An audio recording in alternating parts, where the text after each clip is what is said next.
हीअ आकाशवाणी आहे।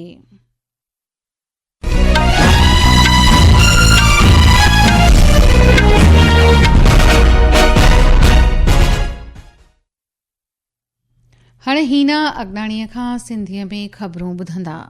सभ खां पहिरीं हिन वक़्त जूं अहम सुर्खियूं। प्रधानमंत्री नरेंद्र मोदी सुभाणे उत्तर प्रदेश जे वाराणसीअ में प्रधानमंत्री ऐं किसान सम्मान निधि योजना जी 20 किश्त तहत 9 करोड़ 7 लख खां मथे कुड़मियुनि खे 20,500 करोड़ रुपया जारी कंदो।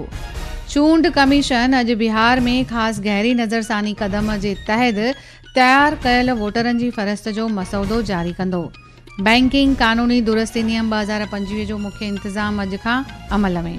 एलन मस्क जी स्टारलिंक खे भारत में उपग्रह इंटरनेट शेवा जो लाइसेंस मिलियो। स्पेक्ट्रम विर्छ जो खाको तयार।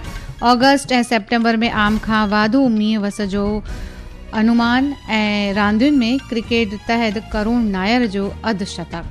हाणे ख़बरूं तफ़सील सां।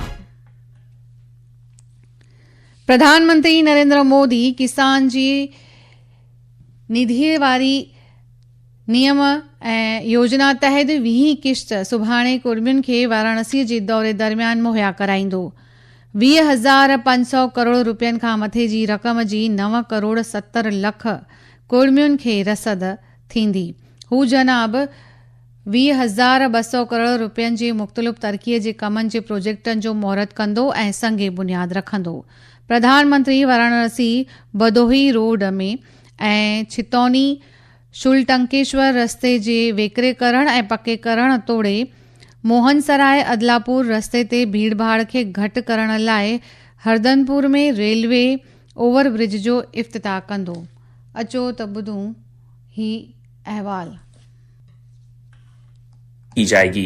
इससे इस योजना के तहत कुल वितरण 3,90,000 करोड़ रुपए से अधिक हो जाएगा। वाराणसी में सड़क संपर्क को बेहतर बनाने के लिए प्रधानमंत्री कई महत्वपूर्ण परियोजनाओं का उद्घाटन और शिलान्यास करेंगे। प्रधानमंत्री वाराणसी भदोही मार्ग, छितौनी शूल टंकेश्वर मार्ग और हरदत्तपुर में रेलवे ओवरब्रिज के चौड़ीकरण और सुंदरीकरण को उसका शुभारंभ करेंगे। क्षेत्र मंत्री स्मार्ट वितरण परियोजना के तहत विभिन्न कार्यों और 880 करोड़ रुपए से अधिक की लागत वाली बिजली के बुनियादी ढांचे को भूमिगत करने का शिलान्यास करेंगे। प्रधानमंत्री मोदी जल जीवन मिशन के तहत 47 ग्रामीण पेयजल योजनाओं का भी उद्घाटन करेंगे। इस यात्रा के दौरान की जाने वाली प्रमुख घोषणाओं में से एक शहर की सीमा के भीतर 53 स्कूल भवनों के पुनर्विकास का उद्घाटन भी होगा। ओम अवस्थी, आकाशवाणी समाचार, लखनऊ।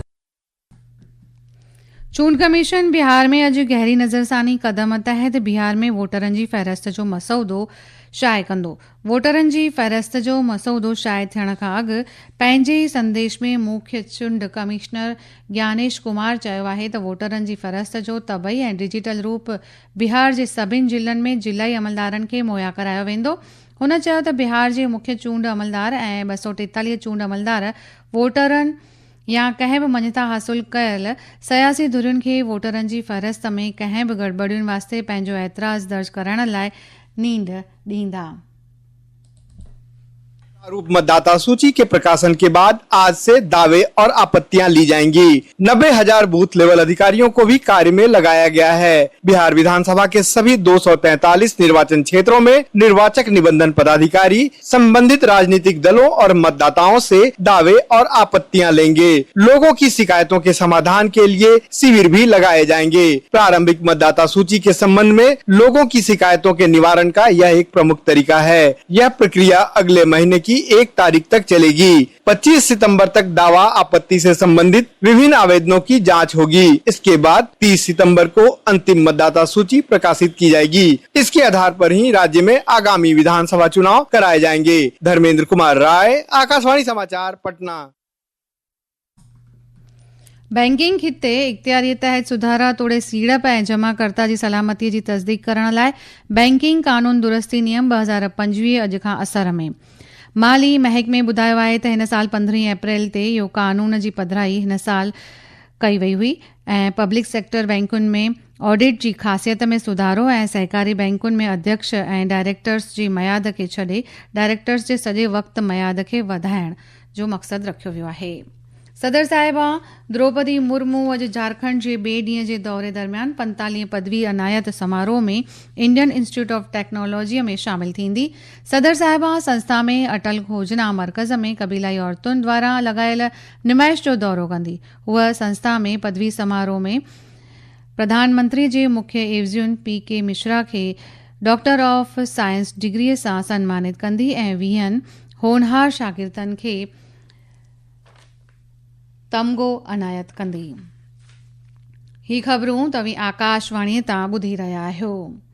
वधीक ख़बरुनि जी तफ़सील लाइ तव्हां असांजी वेबसाइट newsonair.gov.in ते वञी ॼाण हासिल करे सघो था। मर्कज़ी संचार मंत्री ज्योतिरादित्य सिंधिया चयो आहे त एलन मस्क जी कंपनी स्टारलिंक खे भारत में उपग्रह इंटरनेट शेवा शुरू करण वास्ते लाइसेंस ॾिनो आहे। हुन ॿुधायो आहे त स्पेक्ट्रम विर्छ जो खाको पिणु तयारु कयो वियो आहे।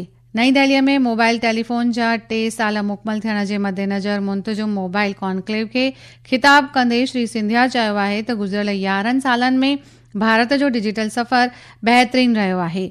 हुन चयो आहे त गुज़िरियल 10 सालनि में मुल्क जे डिजिटल ताक़त महानगरनि खां वठी दूर दराज जे ॻोठनि ताईं पहुती आहे। इन सां नागरिकनि खे सशक्तिकरण सां गॾु ई भारतीय किफ़ायती ऐं शमूलियत वारी तकनीक में विश्व में भारत खे अॻुभरो बणाइणो आहे।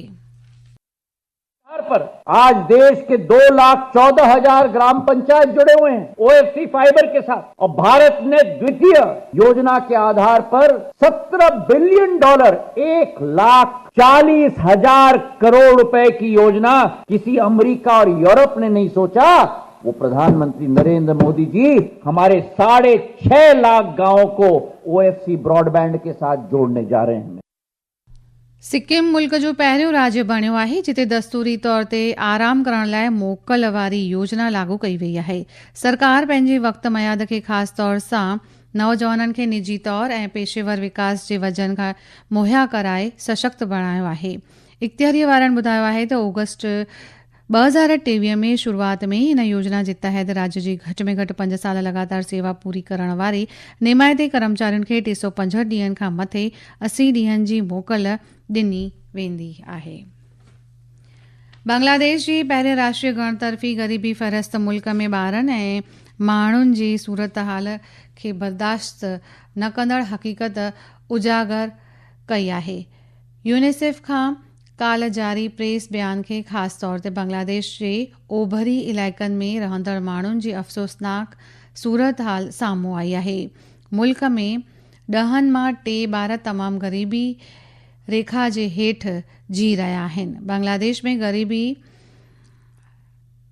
उते ललकारुनि जो सामनो करे रहिया आहिनि या सूरत हाल ॻणती पैदा कंदड़ आहे।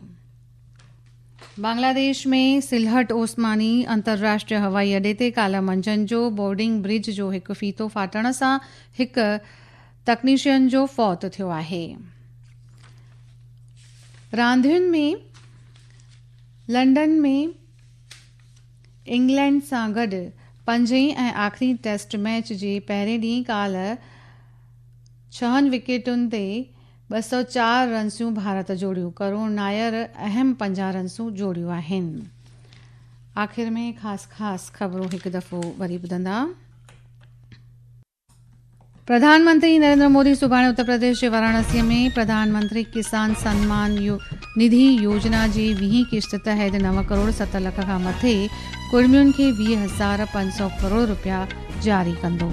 चूंड कमीशन अॼु बिहार में ख़ासि गहरी नज़रसानी क़दम जे तहत तयारु कयल वोटरनि जी फ़हरिस्त जो मसौदो जारी कंदो। बैंकिंग कानून दुरुस्ती नियम 2025 जो मुख्य इंतज़ाम अॼु खां अमल में। एलन मस्क जे स्टारलिंक खे भारत में उपग्रह इंटरनेट शेवा जो लाइसेंस मिलियो।